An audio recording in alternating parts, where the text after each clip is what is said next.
हमारे को प्रैक्टिस करनी है, अपनी रोज की अफर्मेशन को पॉजिटिव वाइब्स के साथ डेवलप करना है। हमें प्रैक्टिस करनी है जो हमें जीवन में चाहिए या इस जीवन में जो नहीं मिला है उसका बीजारोपण करना है, कि मेरे पास गाड़ी है, बंगला है। अब लोग कहते हैं भक्ति, मैं हमेशा बोलता हूँ मेरे पास भक्ति है, मस्ती है, आनंद है, सुख समृद्धि ऐश्वर्य है, धन दौलत है, खुशियां हैं, खुशियों का अंबार है, परिवार में एकता है, परिवार में प्यार है, परिवार में संपन्नता है, सुख समृद्धि ऐश्वर्य, भक्ति, मस्ती, आनंद, सुख समृद्धि ऐश्वर्य, भक्ति, मस्ती, आनंद। तो ये 6 शब्दों का मैंने मिश्रण बना दिया और रोज मैं बोलता हूँ। मेरे बच्चे बहुत लायक हैं, संस्कारी हैं, गुणवान हैं, भाग्यवान हैं, ज्ञानवान हैं, चरित्रवान हैं, धनवान हैं। कभी भी बच्चा, जब वो कहते हैं ना माता प्रेग्नेंट हो, लेडी कोई भी प्रेग्नेंट हो, उसे हम एक ही बात बोलते हैं कि मेरा बच्चा बहुत भाग्यवान है, जो आने वाला जीव है बहुत भाग्यवान है। तो ये शब्द जो होता है ना, भाग्यवान कौन होते हैं? धीरू भाई अंबानी के बच्चे भाग्यवान, क्योंकि धीरू भाई अंबानी ने मसाले बेचे, उनके बच्चों ने मसाले नहीं बेचे, तो उनके बच्चे भाग्यवान है। ऐश्वर्या राय के घर में जो बच्चा पैदा हुआ वो भाग्यवान है। ऐश्वर्या राय भाग्यवान नहीं थी, उसने मेहनत की, एफर्ट की। जिसको पला पलाया चांदी का चम्मच मिल जाए, बनी बनाई खीर मावा के साथ मिल जाए, तो वो जो चीज है वो कहते हैं कि भाग्य। जैसे राहुल महाजन, प्रमोद महाजन जी के पुत्र, अब उन्होंने मेहनत नहीं की, उनके पिता ने मेहनत की, जाने के बाद भी कहते 2,000 करोड़ रुपया छोड़ के गए या 200,000 करोड़ छोड़ के गए, जो भी मीडिया ने बोला, जैसे भी बोला, लेकिन करोड़ोंपति थे, करोड़ों रुपए छोड़ के चले गए। मतलब इतनी संपत्ति छोड़ गए कि वो सारी जिंदगी में कुछ भी नहीं करें तो उसको कुछ करने की आवश्यकता नहीं है। ऐसा ही है ना? तो जब वो कर सकते हैं तो हम क्यों नहीं कर सकते? क्या उनके सींग लगे हुए हैं या सुरखाब के पर है? अब सुरखाब की पर की बात करते हैं, सुरखाब का पर हर पल में अपने रंग बदलता है। मैंने वीडियो शेयर किया था ग्रुप के अंदर, मिनी फिर देख लेके मिनी कहेगी जब देखो मेरा नाम ले देते हैं ग्रुप में, हमें रहेगी छाट छाट के बेचते लोग। लेकिन भाई मेरे को नजर आता है कि कोई रिस्पॉन्सिबल है तो उसकी ड्यूटी लगा देता हूँ। हालांकि आप सारे रिस्पॉन्सिबल हो, मैं मोनालिसा जी की ड्यूटी लगा सकता हूँ, मैं कविता की ड्यूटी भी लगा सकता हूँ, तो आप भी कर सकते हैं। और अफर्मेशन अपने साथ साथ अपने परिवार की, जो एनर्जाइज, जो हम लोगों ने सहज धाम की यात्रा करनी शुरू की, सहज धाम पर बैठ के मेडिटेशन करना शुरू किया, जब हम समुद्र में नहाते हैं या कोई भी मेडिटेट करते हैं अपने आप को, जब भी कोई भी ध्यान करते हैं, ध्यान का मतलब जब हम अपने अंदर आत्मा से कनेक्ट होते हैं तो फिर हमारे को वो चीजें मिलती हैं। तो 5 चीजें जो जाती है हमारे साथ, हमारी आसक्ति, हमारा कर्जा, जो अगर आपने कर्जा ले लिया तो उसको आपको देने के लिए आना ही पड़ेगा, चाहे इस जन्म में, चाहे अगले जन्म में, चाहे 100 जन्म ले। कर्म, पाप और पुण्य, पाप का भी आपको भुगतान करने के लिए आना पड़ेगा। किसी के लिए आपने कुछ अपराध कर दिया, उस अपराध बोध की सजा भुगतने के लिए आपको आना पड़ेगा। इसीलिए बोलते हैं कि रोज माफ करो और माफी मांगो।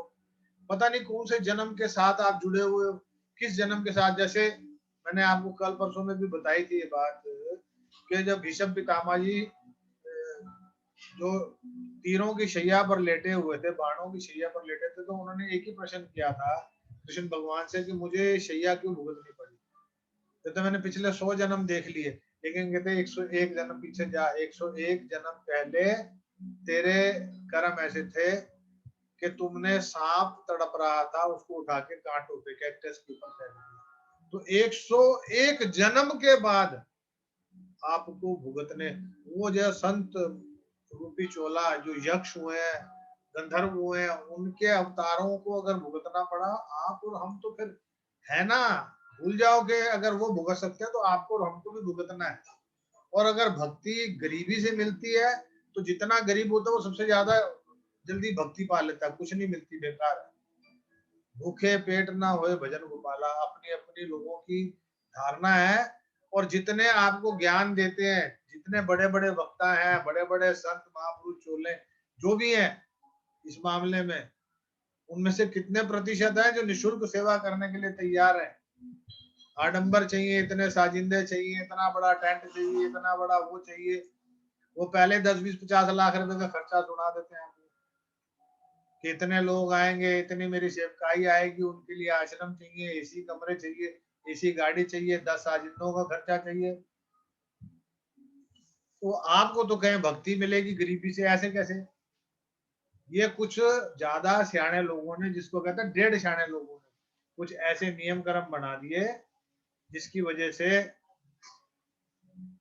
मतलब आम आदमी को बेवकूफ बनाने का, लॉलीपॉप देने का तरीका लिया, दे दिया, तुम्हारे को चूसते रहो, जिसे चूसते रहोगे स्वाद आता रहेगा, और आम आदमी भी लेके बैठा है। मेरे साथ जो परिवार जुड़े हुए, मैं नहीं चाहता हूँ कि भाई तुम लोग उसी लॉलीपॉप को चूसो, तुम उन 6% लोगों में आ जाओ जो वर्ल्ड की इकोनॉमी को रूल करते हैं।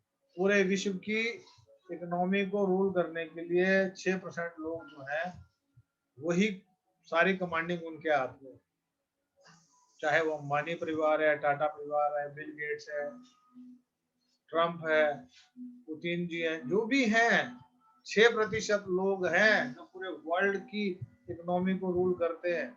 तो आपको अपने आप को 6% लोगों में लेके आना है, या अपने आप को 94% लोगों में रखना है, वो आपके आप।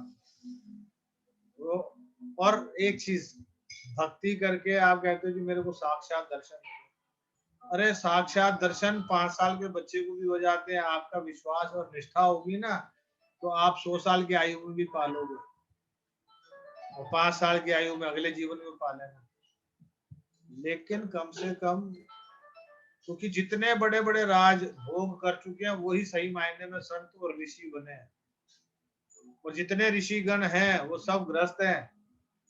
तो संत महात्मा जो बोलते हैं कि आप संन्यास ले लो, बीवी पत्नी को छोड़ दो, पति को छोड़ दो, तो ये भी बेवकूफी वाली बात है। अगर अपने जीवन साथी को छोड़ के संन्यास लेके आपको लगता है कि आपको मुक्ति मिलने वाली है, भक्ति मिलने वाली है, तो कुछ नहीं मिलने वाला है। वो डमरू लेके बैठे रहोगे, बजाते रहना, दम दम दम दम, कुछ नहीं मिलने वाला। असत्य, कर्ज, पाप, पुण्य, ये चीजें आपके साथ जानी है। जो आपने बीजना है वो आपको काटना है। तो आपको बीजना क्या है, वो आपके यहाँ पर है। आपका कॉन्शियस और सबकॉन्शियस, चेतन और अवचेतन मन के अंदर की शक्तियों को बैलेंस करना है। जो हमारे दिमाग के लोग कहते हैं 50-50 है, लेकिन पावर जो है वो 90 और 10 है, 10% और 90%। आपको पता है आइंस्टाइन का माइंड जो था, उसने कहते हैं अपने पूरे जीवन में मतलब 3 से 4% अपना इस्तेमाल किया। 3 से 4% अपना जो है कॉन्शियस माइंड, वो मतलब हम अपना कॉन्शियस माइंड भी नहीं अभी पूरी तरह से इस्तेमाल करते पूरे जीवन में, तो सब कॉन्शियस तो भूल ही जाओ। इसके बाद 90% पावर है। उस मैजिक जादू को जगाओ अपने भीतर। ये मत सोचो कि मिडिल क्लास में पैदा हुआ है, मिडिल क्लास ही मर जाना है, ऐसा कुछ नहीं है भाई। तुम्हारे हाथ में है चाबी, खजाने की चाबी, और ठाकुर जी ने आपको चुना है। आप वो मोती हो, वो कोहिनूर के हीरे हो जिनको ठाकुर जी ने चुना है, और आप वो सब पा सकते हो जो आपको चाहिए, सब कुछ पा सकते हो। कोई ऐसी चीज नहीं है विषय वस्तु जो आपको नहीं मिले, आप हर वो चीज पा सकते हो। लेकिन पाने के लिए थोड़ा एफर्ट्स तो कर लो ना, बीजारोपण तो अच्छा कर लो ना। बीजारोपण करने के बाद अपने बीजे हुए बीज के ऊपर इतबार तो कर लो। किसान भी एक बीज बोता है तो उसको विश्वास होता है कि मैंने गेहूं डाला है, गन्ना डाला है, चावल डाला है, गाजर डाली है, आलू डाला है, वो निकलेगा, चाहे वो कम या ज्यादा। अपने बीज के ऊपर इतना विश्वास तो आपको रखना है। बाबा जी सिर्फ आपके मार्गदर्शक हैं, एक टॉर्चमैन, लाइटमैन का काम कर रहे हैं। समझो, सुनो और इम्प्लीमेंटेशन करने के लिए उतर जाओ उसमें, तो देखो फिर मजा जिंदगी के अंदर। क्या चीज है जो नहीं मिल सकती। और एग्जाम्पल के तौर पे मैं अपनी फैमिली के आपको एग्जाम्पल बताता हूँ, तो आप उसको फॉलो करो ना, देखो ना। और अभी तो ताजा ताजा मैंने अपनी बिटिया का एग्जाम्पल दिया आपको, तो आपने देखा भी है। और अभी बहुत जल्दी और भी कुछ रिजल्ट्स मैं आपको दिखाने वाला हूँ। तो अभी तो हम लोगों को 8-10 महीने, साल, लगभग साल अब हो जाएगा, जुलाई में साल, तो जुलाई के अंदर 1 साल हो जाएगा। तो 1 साल के अंदर यदि इतने मिरेकल्स और बहुत सारी चीजें ऐसी छोटे छोटे चमत्कार तो अपनी फैमिली में भी देखो ना करके, देखो तो सही मैजिक कि विश्वास। अभी विश्वास किसके ऊपर करना है? मैं हमेशा बोलता हूँ कि रिश्तेदारी में चाचे, ताए, मामे, फूफा, फूफी, बुआ, फूफड़ अलग अलग हो सकते हैं, पिता और माता एक ही होती है, बाप एक ही होती है। तो अब बाप एक बना लो। मेरे 10-12 गुरु हैं, लेकिन सनातन पद्धति से, गिरी संप्रदाय से मेरा घराना जो है वो ही है, तो मैं उसी चीज को मानता हूँ। ये मेरा पिता बैठे हैं, बड़ा भाई भी है, बाप भी है। तो दीना बंधु दीनानाथ, मेरी डोरी तेरे हाथ, मैं कहता हूँ तेरी डोरी मेरे हाथ, क्योंकि हम तेरे को अपनी डोरी पकड़ाएंगे। इतनी सारी डोरियां पकड़ते पकड़ते आदमी, किसी की स्लिप भी हो जाती है, बहुत सारे इकट्ठे इकट्ठे बंच पकड़ोगे, एक आधी डोरी को खींच सकती है ना। नालायक बच्चे होते हैं, मान लो, चलो इसका एग्जाम्पल देते हैं, आपने 10-12-15 कुत्ते पाल लिए, अब सब उनको सैर कराने निकल चले, अब सब भाग रहे हैं, आपके हाथ में सबकी रस्सियां हैं। कोई नालायक भी होता है जिसको आपका इशारा नहीं समझना, भागे जा रहा है भागे जा रहा है, वो स्लिप करके छुड़ा के भाग जाएगा, भाग जाएगा ना, भाग जाएगा, फिर उसके पीछे कौन भागेगा? या तो आपके हाथ में और रस्सियां ना, तब तो भागोगे आप, और ऑलरेडी आपके हाथ में बहुत सारी रस्सियां, तो आपको छोड़ आ जाएगा कहीं ना जा रहा, ऐसा ही होता ना। तो इसलिए उनको रस्सी पकड़ाने के बजाय उनकी रस्सी पकड़ लो, कि हमने तो पकड़ लिया। और एक बहुत सुंदर एक प्रसंग भी आया था कि जब बच्चे बाहर चले गए, और जब, मैं तो हमेशा ये बात बोलते हूँ, हमेशा से ही बोलता हूँ कि जहां आप रहते हो हमेशा यही बात बोलो कि ठाकुर जी के महल में रहता हूँ मैं, ठाकुर जी ने अपने महल में रखा हुआ मैंने।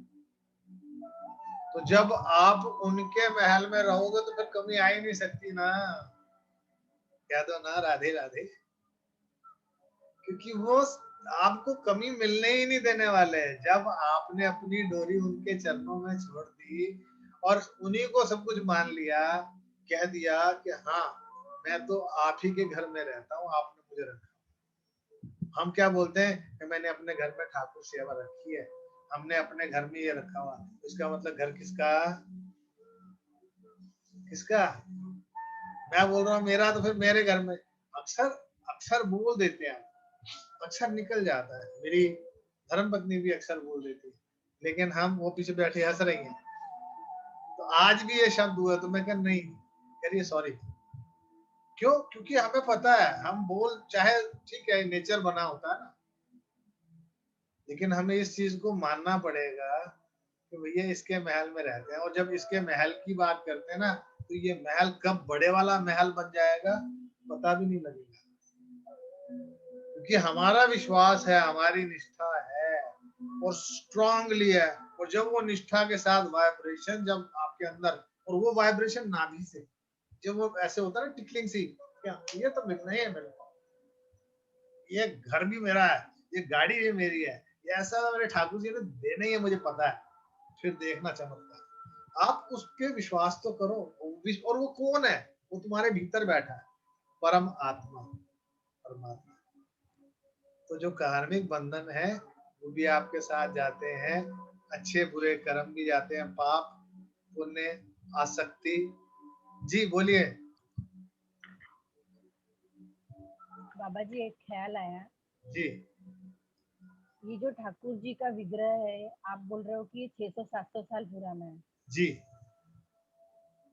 तो ऐसा हो सकता है क्या हम अभी जो भी यहाँ उपस्थित है, किसी न किसी जन्म में हमने इसी विग्रह को पूजा है बिल्कुल, और 100%, इसीलिए वापस जुड़े हैं? 100%, 100%। हम नहीं चुनते हैं, वो हमें चुनते हैं। अगर बोलते बोलते मेरे को मुझे चक्कर आ रहे हैं। वो चक्कर नहीं आ रहा है, वो तुम्हारे जो भाव है ना अंदर के, तुम्हारी आंखों से पानी भी आ रहा है, वो एक खुशी के आंसू भी आ रहे हैं। क्यों आ रहे हैं? क्योंकि तुम्हें विश्वास और प्रगाढ़ होता जा रहा है कि हम लोग जो जुड़े हुए हैं यहाँ पर, ये सारे ऐसे ही नहीं जुड़े हुए, ये सारे प्रकार, एक माला के जो मोती है ना, हम किसी ना किसी जन्म से एक दूसरे से जुड़े हैं पक्का, किसी ना किसी रिश्ते से। मैं हर बार बोलता हूँ कि नाम रिश्तों के बदल जाते हैं। मैं आज, आप मुझे गुरु मानते हो, बाबा जी मानते हो सकता है कल मैं आपका पुत्र रहा हूँ, आपका भाई रहा हूँ, आपकी पत्नी रहा हूँ, वो आपको पता ही नहीं है। हमें वो पिछले जन्मों को नहीं याद। आपका पड़ोसी रहा हूँ, रिश्तेदारी में कोई आपके साथ रहा हूँ, आपका मित्र रहा हूँ, तो वो चीजें जो है वो हमारे बीजारोपण में रहती हैं। तो हमें अभी क्या करना है, जो बहुत सारे लोग हैं वो भी इस गलत मिथ में है। एक करके आई, उन्होंने वो कहती मैं तो किसी को 2 रुपए भी नहीं देती, ना 2 रुपए छोड़ती हूँ, मैं फालतू लेती नहीं हूँ, फालतू देती नहीं हूँ, मेरे को बंधना नहीं है। लेकिन वो ये काम करके भी बंधनों में बंध रही है। क्योंकि आपने मेरे से एक चीज, मान लो चलो हमने ये ग्रुप की एक फीस रखी और फीस को आपको लगा, अब किसी को लगा रहे इतने सारे पैसे, इतने पैसे देने पड़ेंगे, वो किसी को अरे ये तो कुछ भी नहीं है, बाबा जी इसके पीछे 2-4 जीरो लगा देते, अब 2 भी दे देते। फर्क है ना। अभी किसी की सामर्थ्यता है और किसी की सामर्थ्यता नहीं है। तो जिसकी सामर्थ्यता, तो अब हर किसी को एक ही पलड़े में कैसे तोड़ सकते हो आप? जब सभी के लिए आपने कोर्स रखा और कोर्स की फीस रख दी है, अब उस फीस के अंदर एक आदमी तो हैप्पी है और एक आदमी हैप्पी नहीं है, क्योंकि एक तो उसको समझ कुछ नहीं आया, दूसरा उसने पैसे पूरे दे दिए और वो कहता कि मेरे तो पैसे बेकार हो गए। तो कार्मिक बंधन तो बंध गए आप वहां पे, क्योंकि आप अपने तरफ से तो आपने दिया, सामने वाले की झोली में माल पहुंचा नहीं। आपने ओडी तो कर दी, आपने ट्रांसफर तो मार दी, टीटी हुई नहीं। लेकिन तो ये अभी प्रवीण जी हैं, अभी आप नोट करो, जिन्होंने पुराने प्रवीण जी को देखा है, मैं फेस इनका लेके आता हूँ, आप देखो कि इनके चेहरे पर इनका ग्लो कितना बदल चुका है, इनके चेहरे का नूर कितना बदल चुका है।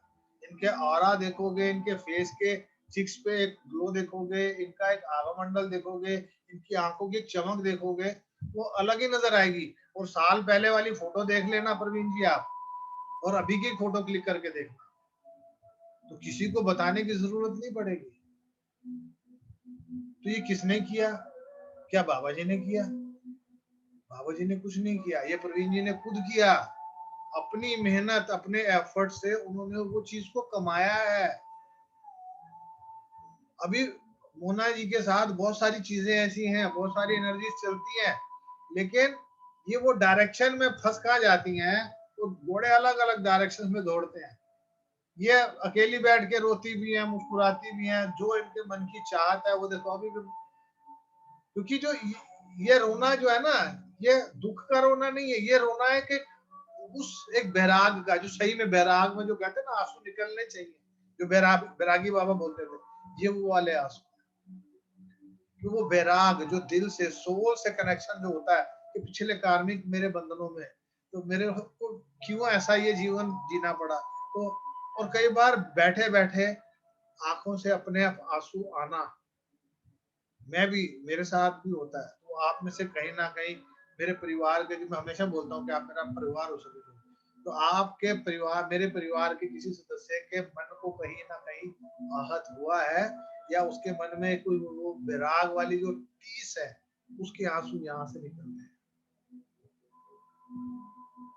तो वो आंसू निकलना भी जरूरी है ना, क्योंकि जब हम सॉफ्टनेस कब आती है हमारे अंदर, सॉफ्टनेस कब आती है जब हम रोते हैं ना। औरत को, आपको पता है, जो हार्ट अटैक होते हैं वो ज्यादा जेंट्स को होते हैं, लेडीज को नहीं होते। अभी होने लग गए, क्योंकि लेडीज जो है वो कमांडिंग नेचर बन गई, काम करने लग गई, हार्ड हो गई। लेकिन आज अगर साल पहले वाली मिन्नी को देखो और आज 1 साल बाद वाली मिन्नी को देखो, तो के मिन्नी से मत पूछो, इसके हस्बैंड से पूछो, मनोज से पूछो क्या बदलाव है, ईशान से पूछो, पंखुड़ी से पूछो, वो बताएंगे आपको कि क्या बदलाव है मम्मी में। तो किसने किया? मैंने किया क्या? नहीं किया, खुद किया। अंदर तो सब कुछ तो अंदर ही था। 1 मिनट का समय रह गया, आओ